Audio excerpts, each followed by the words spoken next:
ಅದು full forest ಅದ. ಅಲ್ಲಿ ನೋಡಿ ಅಲ್ಲೆಲ್ಲ ಫುಲ್ ಫಾರೆಸ್ಟ್.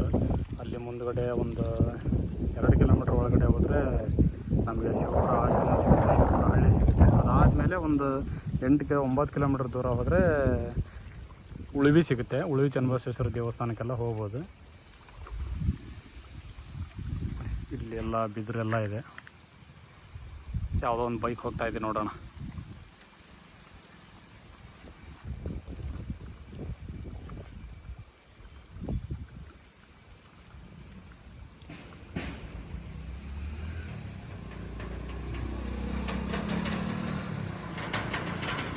ಯಾರೋ ಹೋಗ್ತಾ ಇದ್ದಾರೆ ನೋಡಿ ಬೈಕಲ್ಲಿ.